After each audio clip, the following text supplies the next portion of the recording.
implementasinya. Jadi bagaimana pengakuan yang tertuang di dalam Raperda ini betul-betul bisa dirasakan manfaatnya. Pemerintah, masyarakat wajib memberikan dukungan support. Nah, kalau apakah itu support melalui fisik ataupun berupa layanan-layanan prioritas dan lain sebagainya. Semua badan usaha, semua perkantoran, semuanya tidak menyamakan layanan kepada disabilitas dengan yang sehat seperti kita. Harus berbeda. Nah, pasti tidak bisa bersaing kalau disamakan. Nah, itu sebenarnya yang mau kita proteksi. Saya pastikan jauh lebih baik, jauh lebih luas, jauh lebih dalam dibandingkan dengan Perda nomor 10 2011. Tetapi saya tidak pastikan bahwa ini adalah Perda yang paling sempurna. Hukum yang buruk bisa menjadi sangat baik.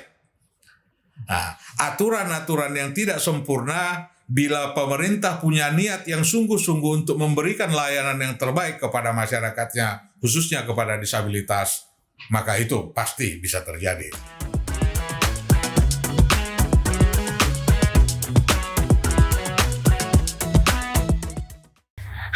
Jakarta, gimana kabarnya? Ketemu lagi bareng saya Prima Alvernia dalam program Kata Wakil Kita di Kebon Sirih Podcast tentunya. Jangan lupa subscribe channel YouTube dari DPRD Provinsi DKI Jakarta. Nah, kali ini kita sudah memasuki episode yang keempat nih. Menariknya kali ini ada sesuatu yang berbeda banget dari tema-tema sebelumnya. Tema kita kali ini adalah mengenai mewujudkan kesetaraan disabilitas tanpa batas. Nah, ini untuk menghormati ya dan juga melindungi kepada rekan-rekan kita, keluarga kita penyandang disabilitas. Sebetulnya seberapa pentingkah dan seberapa besar urgensinya? Nah, kita akan bahas sama-sama tujuannya apa sebetulnya untuk menyetarakan hak mereka dengan sama seperti kita, begitu. Nah, kita akan bahas lebih lengkapnya dengan narasumber kita kali ini. Sudah ada Bapak Pantas Nainggolan. Beliau merupakan Ketua Badan Pembentukan Peraturan Daerah DPRD Provinsi DKI Jakarta. Halo Pak Pantas. Halo. Gimana kabarnya Bapak? Kabarnya baik, sehat Mbak Prima. Alhamdulillah, senang banget nih hari ini ketemu sama Pak Pantas. Karena saya udah sempat baca-baca nih Pak, beberapa dari media-media online gitu ya Pak ya, mengenai revisi Perda nomor 10 tahun 2011. Nah, ini berarti kan sebelumnya sudah ada sebetulnya ya Pak ya perdanya. Tapi kenapa nih Pak, apa yang mendesak hingga harus dilakukan revisi gitu Pak? Ya, revisi ini sekaligus bisa dikatakan merupakan penyempurnaan. Penyempurnaan dari Perda 10 2011 dan sekaligus juga mengakomodir pengakuan internasional, termasuk juga pengakuan yang diangkat melalui undang-undang terhadap peningkatan kualitas layanan ataupun yang biasa kita sebut pelindungan terhadap kaum disabilitas ini. Oke, ini kalau kita lihat sebetulnya ada kurang lebih 44.000 ya Pak ya penyandang disabilitas di DKI Jakarta. Nah, ini kan permasalahannya sebetulnya cukup kompleks ya Pak. Misalnya dari pendidikan, lapangan pekerjaan, akses fasilitas umum dan juga kesehatan. Nah, kalau dari poin-poin tadi ini saya lihat nih tebel banget nih Pak ya. Dari Perda nomor 10 ini yang mau direvisi ada berapa poin Pak kurang lebih Pak yang akan disempurnakan itu? Secara umum ada perluasan layanan, perluasan cakupan ataupun layanan kepada disabilitas. Kalau Perda lama itu bisa kita katakan hanya 8 bidang cakupan layanan, maka di Perda yang baru ini yang nanti akan segera kita tetapkan menjadi sebuah dari Raperda menjadi Perda, itu bisa melebihi 16 bidang layanan. Jadi 2 kali lipat ya Pak ya? Ada perluasan yang sangat signifikan untuk meningkatkan kualitas pelindungan kepada disabilitas.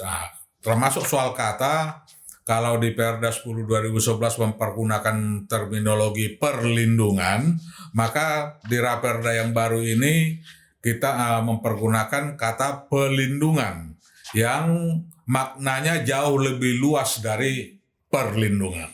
Oke, mungkin kalau dari perlindungan sendiri dari KBBI mungkin lebih hanya ke tempat saja ya Pak ya. Lebih kepada fisik. Tetapi kata perlindungan jauh melampaui tidak hanya sekedar fisik, fisis juga bisa menjadi salah satu aspek yang harus dilindungi. Gitu. Jadi lebih kompleks begitu ya Pak ya. Nah ini untuk merumuskannya dari yang tadi 8 poin menjadi bisa sampai 16 poin. Ini berdasarkan apa Pak? Apakah ini yakin dengan perda yang akan ditetapkan nanti sudah mencakup seluruhnya begitu Pak? Ya, perluasan ini juga merupakan bagian dari beberapa aspek yang disempurnakan di dalam perubahan undang-undang. Termasuk dalam hal ini Undang-Undang Nomor 8 Tahun 2016. Jadi yang di samping perluasan itu satu hal yang ingin kita tonjolkan di dalam Raperda ini juga adalah implementasinya. Jadi bagaimana pengakuan yang tertuang di dalam Raperda ini betul-betul bisa dirasakan manfaatnya oleh disabilitas termasuk juga oleh masyarakat luas.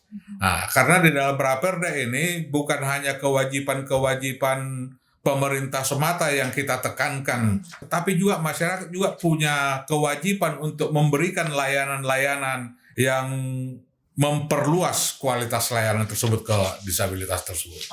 Termasuk bukan hanya dari badan layanan yang dimiliki oleh pemerintah, tetapi dari pelaku usaha, swasta, apa semua juga punya kewajiban untuk memberikan perlindungan kepada disabilitas. Oke, jadi artinya bukan hanya pemerintah saja, tapi segala aspek ini kita ajak begitu ya Pak ya, untuk lebih memahami kebutuhan dari para penyandang disabilitas.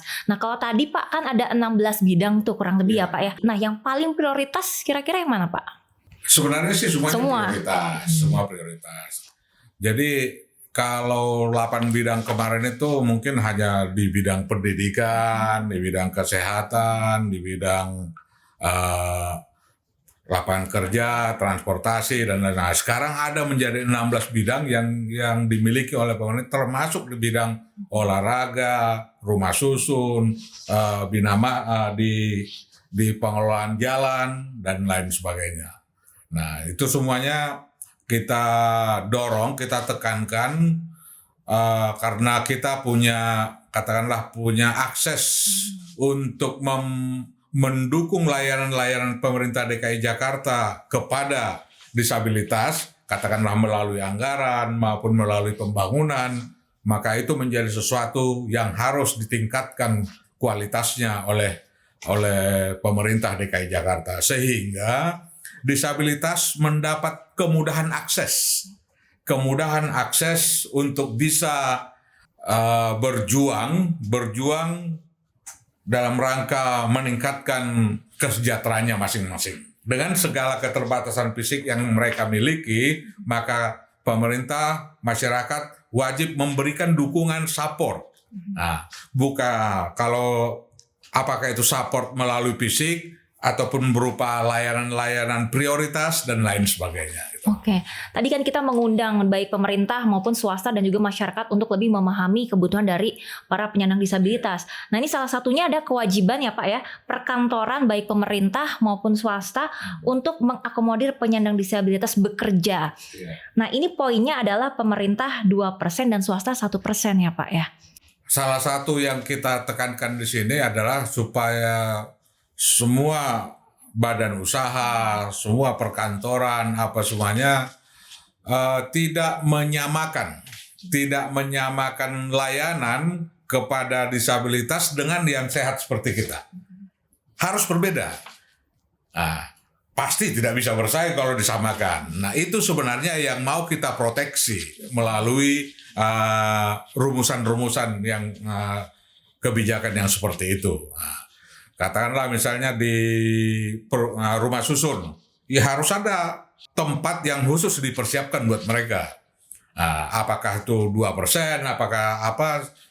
Artinya mereka harus mendapatkan prioritas untuk mendapatkan layanan itu. Demikian juga katakanlah di perkantoran apa semuanya, tidak boleh melakukan diskriminasi. Berdasarkan itu tadi, maka kepada disabilitas kita proteksi, mereka harus memberikan slot, tempat, ruang kepada disabilitas untuk berkarya, untuk bekerja dan lain sebagainya. Bukan hanya di perkantoran, termasuk juga di katakanlah di pasar-pasar, UKM dan lain sebagainya, harus ada proteksi seperti itu. Ini mutlak tidak boleh disamaratakan, enggak. Maka melalui Perda ini kita memberikan proteksi melalui hukum kepada mereka kepada disabilitas yang kemudian secara teknis mungkin akan diatur lebih lanjut melalui peraturan-peraturan gubernur yang diamanatkan oleh Perda ini.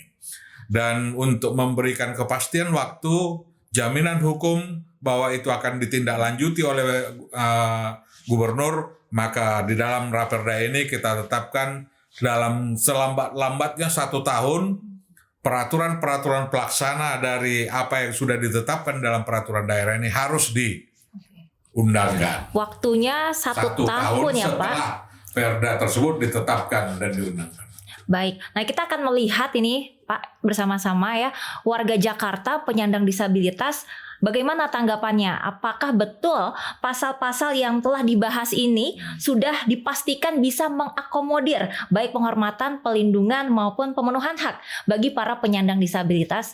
Kita sama-sama saksikan video berikut ini.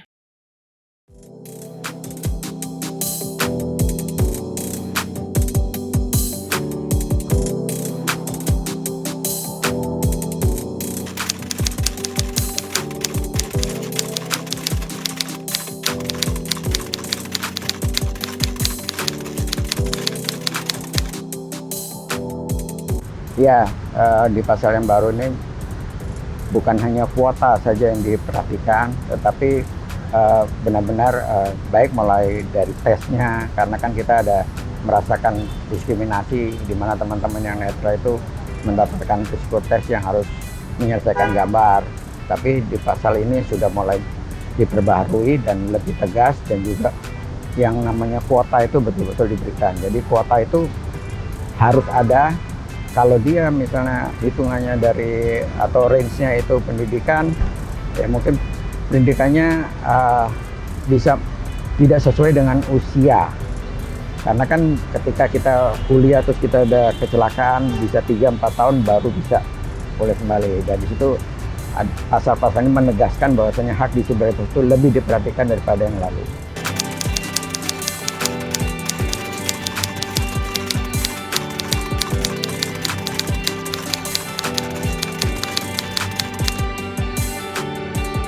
Ya, harapan kami dari penyandang disabilitas sangat besar sekali, khususnya mudah-mudahan di pihak swasta juga ada peningkatan dari yang 1% bisa menyesuaikan seperti BUMD dan Pemprov DKI.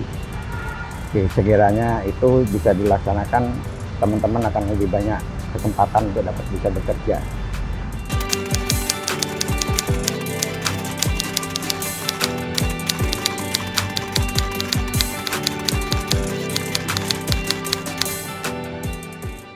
Ya, lebih dimudahkan dan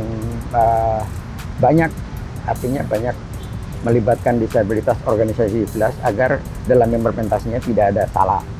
Jadi bisa yang diberikan itu tes-tes khususnya ya, kalau kita ikut mengawali seperti mengawal undang-undang juga Perda DKI itu kita akan dilibatkan otomatis untuk penempatan tenaga kerja juga. Kalau kita dilibatkan, ya saya pikir kemajuan buat disabilitas khususnya di DKI akan jauh lebih bagus.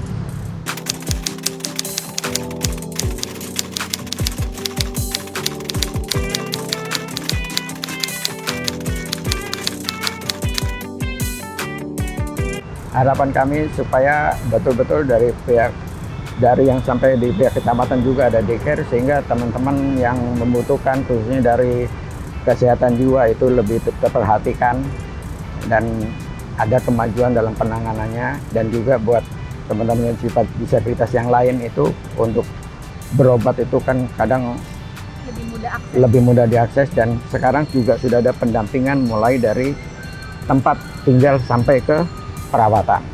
Luar biasa kemajuan.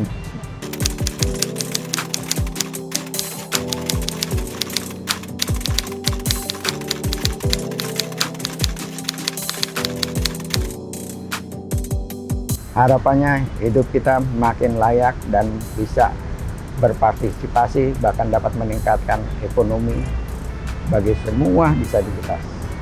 Pendidikannya jelas, ekonominya jelas, kesehatan kita terjamin, dan sangat berterima kasih pada Bapak Perda, khususnya para eksekutif yang selalu melibatkan kita dalam menggodok perda ini tidak sebentar, cukup lama, tapi mereka tidak bosan-bosannya selalu mengundang bersama kita sampai hari ini pun kepedulian nyata.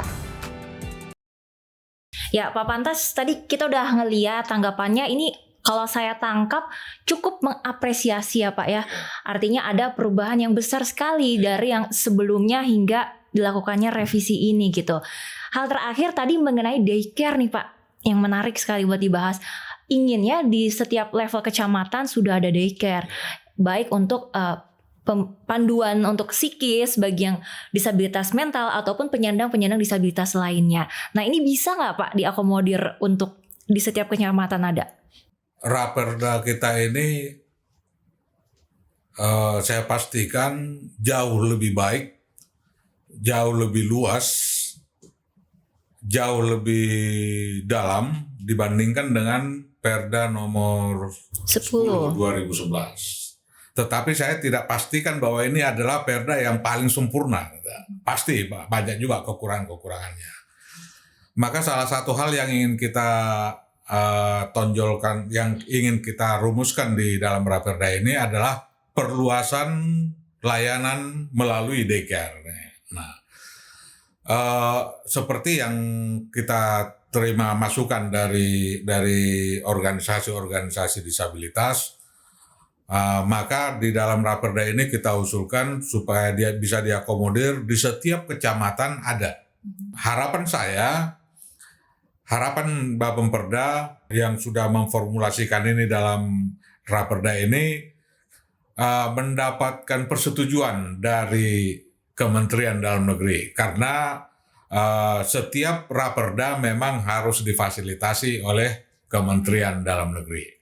Bukan hanya raperda di DKI Jakarta, tapi raperda di seluruh Indonesia harus difasilitasi dan dievaluasi oleh kementerian di tingkat pusat. Nah Pak, kita akan melihat lagi nih Pak, masih ada satu video, ini juga tanggapan masyarakat lagi menanggapi revisi dari perda. Mari kita saksikan.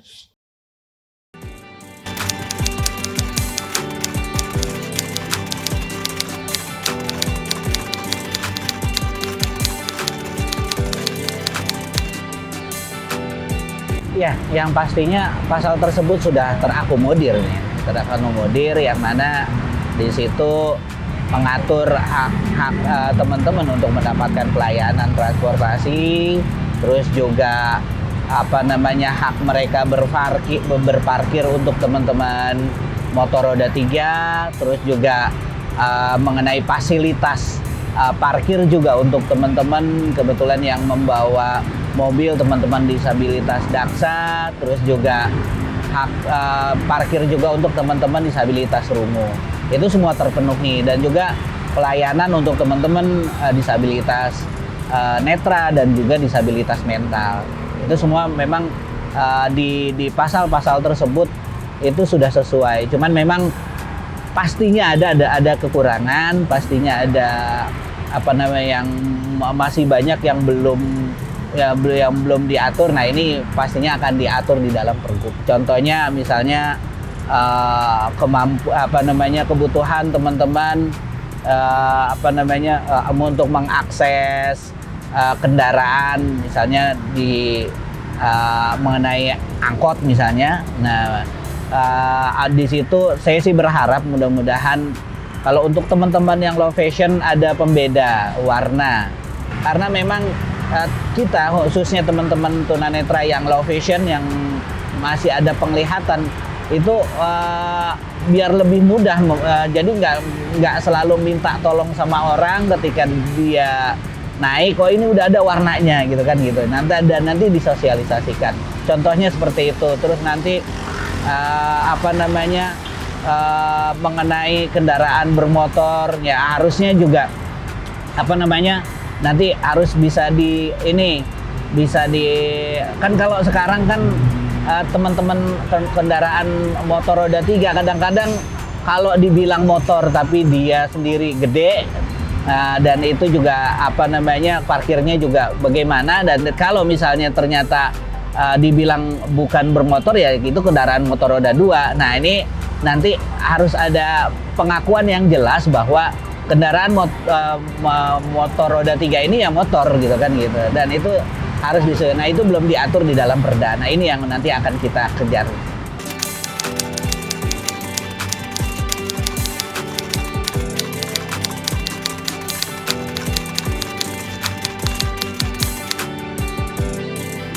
Itu memang sesuai dengan ini kita aspirasi dari teman-teman, karena memang biaya modif motor ini mahal Mbak. Misalnya kita beli motor harganya 16 juta misalnya yang baru, nah modifnya ini itu bisa 3 juta 4 jutaan. Makanya kita minta supaya di sini diatur mengenai modifikasi. Syukur-syukur malah yang kita berharap nanti ada perusahaan-perusahaan kayak perusahaan-perusahaan bermotor itu ya harusnya mereka sudah punya punya rancangan untuk teman-teman motor roda 3. Nah kalau sekarang teman-teman itu unsur kebahayaannya juga masih tinggi karena ini kan modifikasi.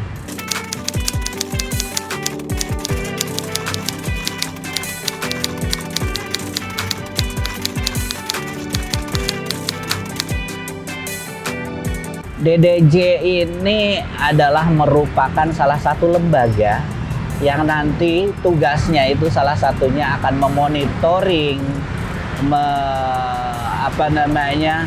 menerima aspirasi dari teman-teman untuk kebutuhan hak-hak teman-teman disabilitas. Gitu. Nah, penting monitoring ini dikarenakan memang ya pastinya setiap ada perda atau undang-undang mau nggak mau kan mesti dilaksanakan oleh pemerintah. Nah sejauh mana undang-undang ini bisa berjalan, nah ini tugas DDJ ini lah yang akan memonitoring sejauh mana SKPD yang ada komit dengan perda yang memang sudah ditetapkan oleh pemerintah. Provinsi DKI Jakarta sendiri itu di tahun 2011 Perda nomor 10. Namun di situ induknya masih Undang-Undang nomor 4 tahun 97 itu udah ada. Cuman permasalahannya implementasinya ini yang kurang. Contoh setiap pemerintah memberikan menelurkan kebijakan, membuat kebijakan mengenai disabilitas itu pasti banyak kekurangannya dan tidak sesuai dengan keinginan kita. Contoh guiding block misalnya, itu kan kebutuhan untuk teman-teman, sarah arah, terus juga guiding block yang teman-teman dipetokin ke ke tiang kemong, terus ada bahkan di daerah Jakarta Barat itu sampai teman-teman tunanetra kecebur di got karena guiding blocknya itu ada di mengarahkannya itu jadi tutup got itu ditaruhin guiding block. Nah akhirnya tutupnya nggak kenceng, akhirnya tunanetra masuk. Itu sampai kayak begitu. Nah makanya saya berharap di DDJ ini supaya betul-betul memonitoring dan yang pastinya adalah keterlibatan teman-teman disabilitas itu pasti ada.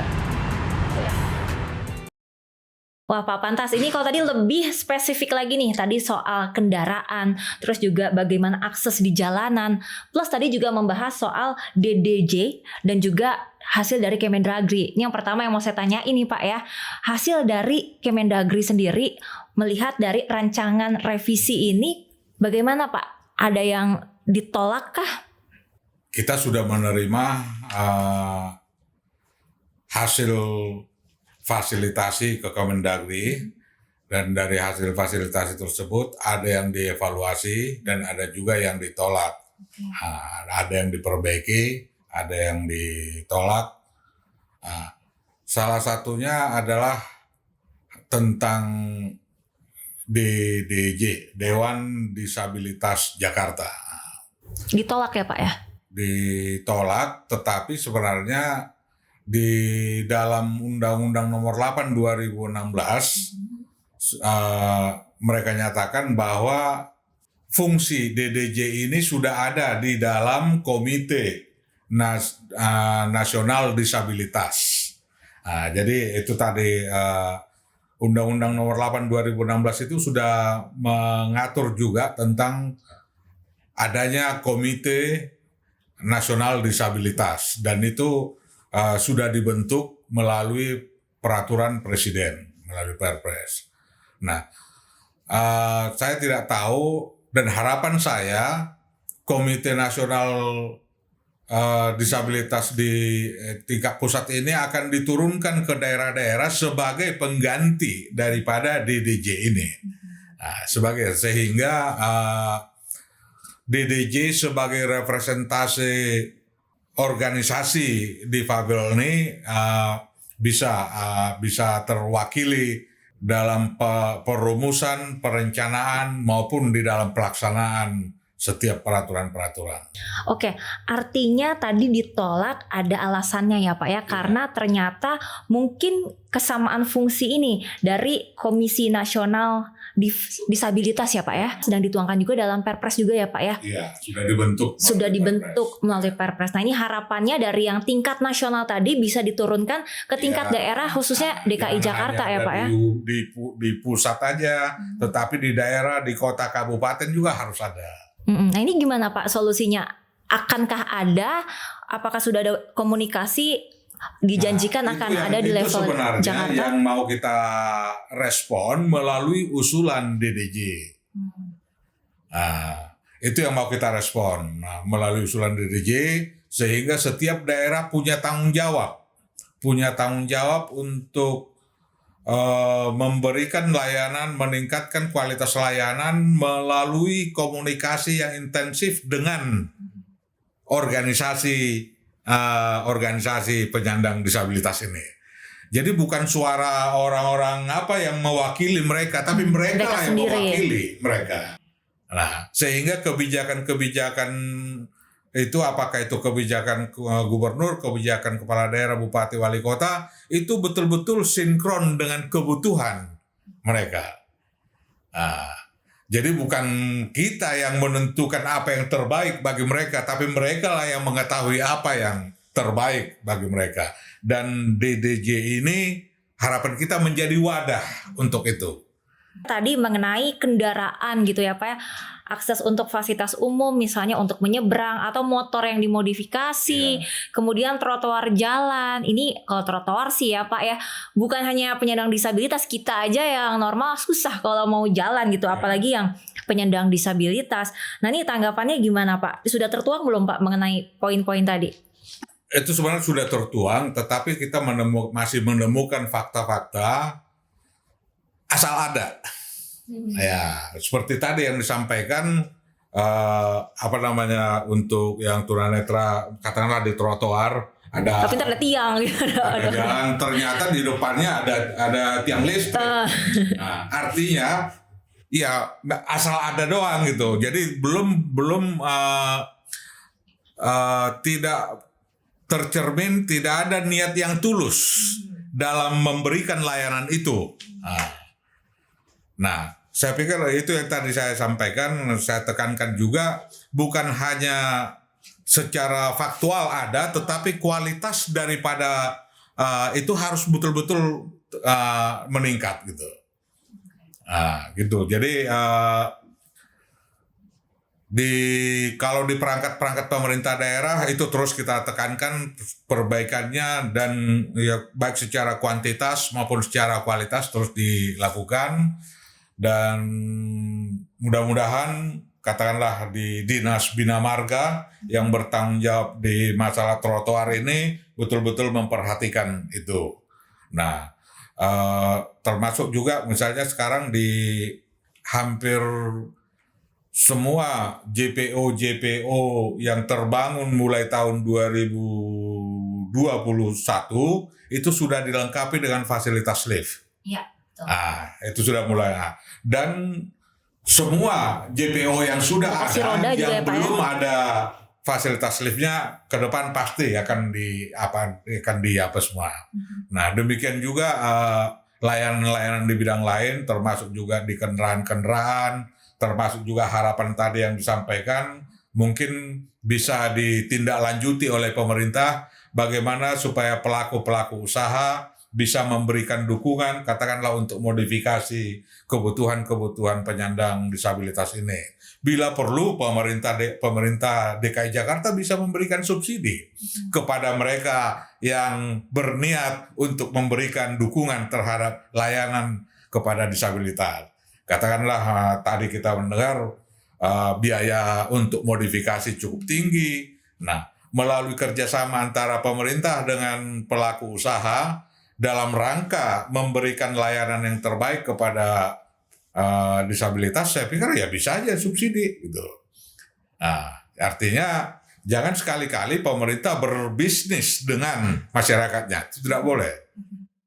Artinya misalnya nih Pak, untuk modifikasi sendiri, kadang kan apakah di peraturannya misalnya ntar malah kena tilang polisi, ini motor kok dimodifikasi seperti ini, ada peraturannya sendiri Ya, misalnya. Hal Kemudian seperti itu kan harus diantisipasi. betul, untuk pembuatan SIM-nya atau apanya, ini untuk penyandang disabilitas gimana prosesnya? Ini kan kompleks ya Pak ya sebetulnya. Ya itu yang saya sebutkan tadi, pemerintah harus meningkatkan komunikasi. Katakanlah dengan organisasi-organisasi penyandang ini, sehingga kebijakan-kebijakan yang diberikan oleh pemerintah betul-betul merupakan jawaban terhadap kebutuhan-kebutuhan. Jangan mereka. setengah-setengah gitu ya Pak ya. Setengah-setengah. Jadi pemerintah harus memahami secara utuh apa dan kenapa dan untuk apa penyandang disabilitas katakanlah menuntut sesuatu. Dan kemudian pemerintah juga harus satu kesatuan dengan semua perangkat-perangkat yang lain, termasuk katakanlah kepolisian dan lain, termasuk layanan rumah sakit dan lain, semuanya itu harus satu kesatuan yang utuh gitu. Artinya harus ada komunikasi yang jelas, kemudian ketika diterapkan implementasinya seperti apa, dan juga harus nanti ada sosialisasinya juga ya Pak ya, agar peraturan ini tuh benar-benar bisa dilakukan dan diketahui sama semua aparatur negara. Sosialisasi ini ya bukan hanya kepada katakanlah kepada penyandang disabilitas, termasuk juga kepada masyarakat, kepada keluarga. Katakanlah keluarga yang di dalam keluarga tersebut ada yang disabilitas apa semuanya, hal-hal seperti itu juga harus ditingkatkan sehingga bukan hanya pemerintah tetapi masyarakat juga ada perubahan cara pandang dalam melihat disabilitas gitu. Pak Pantas, kalau dari DPRD sendiri ya Pak ya, sudah bisa menjaminkah Pak kalau pelaksanaan perdanya ini nanti sesuai dengan yang di lapangan? Nah, kalau misalnya enggak, bentuk pengawasannya seperti apa Pak? Apakah dari komite tadi atau ada badan lain yang mengawasi? Ya, kalau kita melakukan fungsi pengawasan tentu berdasarkan kepada aturan-aturan yang ada. Di dalam aturan ini kita bisa menilai, oh ini ternyata kewajiban-kewajiban ini belum dilaksanakan. Maka bila terjadi seperti itu, kita bisa melakukan peneguran dan lain sebagainya. Yang kedua, pengawasan itu harapan kita yang paling tinggi ada di perangkat pemerintah yang paling tinggi. Katakanlah di kepala daerah turun apa semuanya supaya harapan yang tercantum ataupun terkandung di dalam aturan itu bisa terlaksana. Kemudian yang ketiga ya itu tadi, yang paling penting adalah niat. Yang paling penting adalah niat dari semua pelaku-pelaku, apakah itu dari unsur pemerintah, apakah itu dari unsur swasta, harus betul-betul punya niat yang tulus untuk memberikan, untuk mampu memberikan layanan kepada disabilitas. Artinya contohnya misalnya 1 tahun akan dilihat misalnya implementasinya. Artinya dalam kurun waktu 1 tahun itu akan dilihat ya Pak ya, progresnya sudah sejauh mana. Dari yang dituangkan apakah sudah berjalan 50% atau sekian persen. Ya, ini sebenarnya yang kita harapkan salah satu fungsi dari Dewan tadi. Dewan Disabilitas Jakarta itu akan berfungsi melakukan evaluasi. Nah, apakah fungsi ini bisa dilaksanakan dengan di dropnya kata DDJ ini. Apakah fungsi itu bisa diturunkan oleh Komite Disabilitas Nasional ke provinsi sehingga fungsi itu tetap ada walaupun dengan nama yang berbeda. Artinya ini harus dikomunikasikan kembali dengan Kemendagri gitu Pak. Ya mungkin bukan dengan Kemendagri lagi, tapi dengan katakanlah dengan komite yang langsung sudah dibentuk oleh ya, Pak. Pemerintah melalui Perpres tersebut, sehingga fungsi itu tidak hilang gitu. Nah itu yang tadi melalui evaluasi itu akan ada upaya terus perbaikan penyempurnaan. Dan saya yakin ya kesempurnaan yang bisa kita gapai adalah melalui proses evaluasi itu. Ada perbaikan-perbaikan. Nanti jadi dari DPRD sendiri akan membantu ya Pak ya untuk memfasilitasi komunikasi antara DDJ tadi dengan Komite Nasional Disabilitas ya Pak ya. Termasuk juga bila di dalam perjalanannya ternyata Raperda ini sudah perlu direvisi, ya kita revisi lagi. Ada kemungkinan diperbaiki lagi. Bisa diperbaiki lagi. Bila di dalam kenyataannya ternyata tidak mampu memberikan seperti yang kita harapkan, ya ada bila perlu dievaluasi gitu. Tidak ada yang tidak bisa kita evaluasi kalau sepanjang itu memang didorong oleh keinginan luhur, oleh niat yang tulus. Pak Pantas, harapan sih Pak ya, bukan pertanyaan, lebih ke harapan Bapak mungkin yang ingin Bapak sampaikan dari DPRD mengenai perjalanan Perda tersebut ke depannya. Ya, harapan kita adalah implementasinya. Seperti yang tadi saya sampaikan, sebaik apapun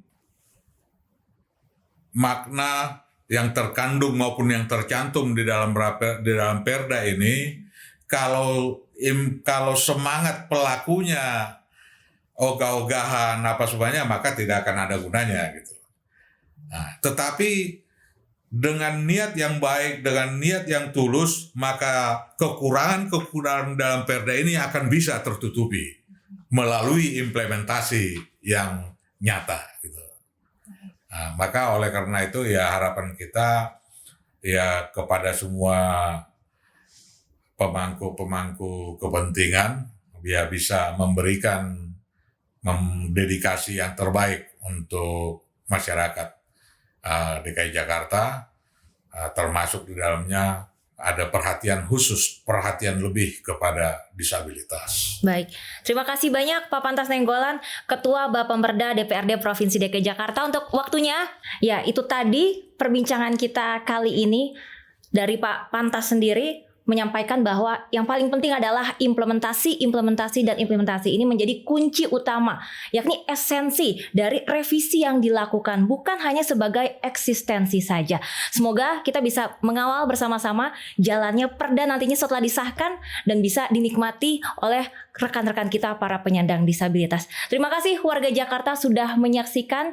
Saksikan tentunya episode lainnya yang tentunya sangat menarik hanya di podcast Kebon Sirih Kata Wakil Kita di channel YouTube-nya DPRD Provinsi DKI Jakarta. Saya Prima Alvernia pamit, terima kasih dan sampai jumpa.